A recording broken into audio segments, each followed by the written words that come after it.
Maka syarat sah solat adalah perkara atau hal yang menyebabkan solat itu menjadi sah.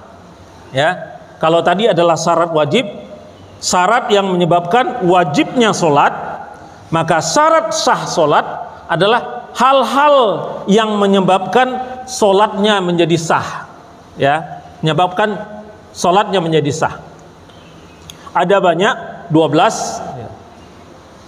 Tapi tidak akan kita bahas satu persatu karena sudah sangat umum buat kita, ya. Yang pertama adalah Islam memayyiz dan berakal, mengetahui masuknya waktu sholat. 3 adalah suci dari hadas kecil dan hadas besar. 4 suci dari berbagai najis. 5 menutup aurat. 6 menghadap kiblat. 7 niat.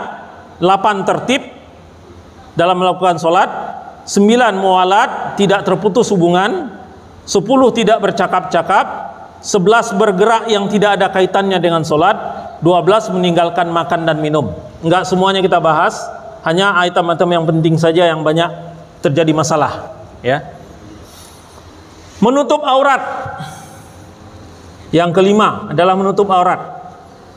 Aurat laki-laki ini berbeda antara beberapa mazhab, ya. Mazhab Hanafi, aurat laki-laki adalah dimulai dari bawah pusar hingga bawah lutut. Ya. Mulai bawah pusar, ini pusar sampai bawah lutut. Artinya apa? Di dalam mazhab Hanafi, lutut termasuk aurat. Ya, lutut termasuk aurat. Jadi mulai dari bawah pusar, dimulai dari bawah pusar hingga bawah lutut. Bawah lutut itu, lutut termasuk aurat, ya. Di dalam mazhab Maliki, aurat laki-laki hanyalah mughallazah saja, yaitu kemaluan bagian depan dan kemaluan bagian belakang yang terletak antara dua pantat. Paha tidak termasuk bagian aurat. Maliki, ya. Maliki mengatakan paha laki-laki itu nggak termasuk aurat. Tapi kalau dalam mazhab Hanafi, jangankan paha, lutut termasuk aurat. Ya. Nah, di dalam mazhab Syafi'i dan Hambali, aurat laki-laki adalah antara pusar dan lututnya. Sementara pusar dan lututnya sendiri tidak termasuk aurat. Bedanya sedikit dengan mazhab Hanafi. Kalau mazhab Hanafi mengatakan mulai pusar ke bawah sampai bawah lutut. Lutut termasuk aurat.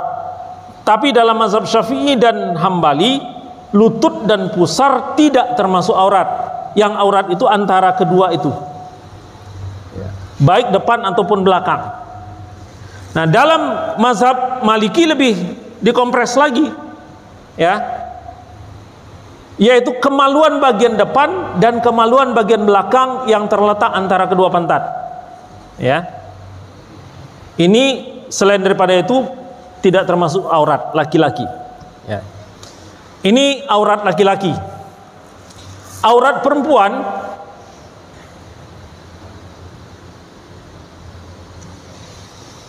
berbeda juga, mereka menjelaskan keempat mazhab ini. Seluruh anggota tubuh kecuali muka, kedua telapak tangan dan kedua telapak kaki, pergelangan sampai ujung jari, punggung tangan dan punggung kaki. Punggung tangan dan punggung kaki ini terdapat dua pendapat di dalam mazhab Hanafi. Jadi sebagian mazhab Hanafi mengatakan bahwa punggung tangan dan punggung laki-laki, punggung tangan dan punggung kaki itu termasuk aurat. Sebagian lagi mengatakan tidak termasuk, ya. Seluruh anggota tubuh kecuali muka dan kedua telapak tangan. Hanya telapak tangan saja yang tidak, muka dan telapak tangan, sampai pergelangan ujung jari, ya. Di dalam mazhab Maliki, mughallazah seluruh badan kecuali dada, tepi kepala, kedua tangan dan kedua kaki dari pangkal paha sampai ujung jari, dan mukhaffafah dada, bagian luar tapak kaki, ya, bagian luar tapak kaki. Jadi hampir seluruh bagian. Di dalam mazhab Syafi'i, seluruh tubuhnya kecuali muka dan kedua tangan dari pergelangan sampai ujung jari, baik telapak tangan maupun punggung tangan. Jadi mazhab Syafi'i, kalau Bapak menganut mazhab Syafi'i, ya, telapak tangan dan punggung tangan itu merupakan aurat. Ya. Terbalik, ya. Seluruh tubuhnya kecuali ke muka, kecuali.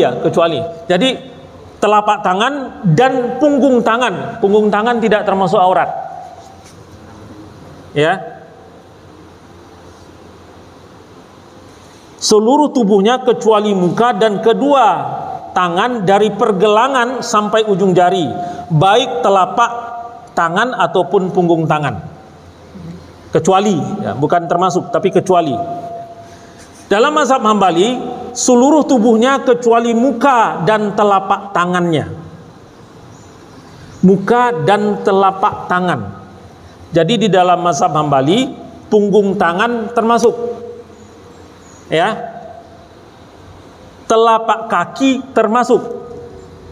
Jadi dalam mazhab Hambali, bagi yang perempuan itu pakai kaos kaki, atau pada waktu sholat telapak kakinya nggak boleh tersingkap. Ya, beda sedikit dengan mazhab Syafi'i.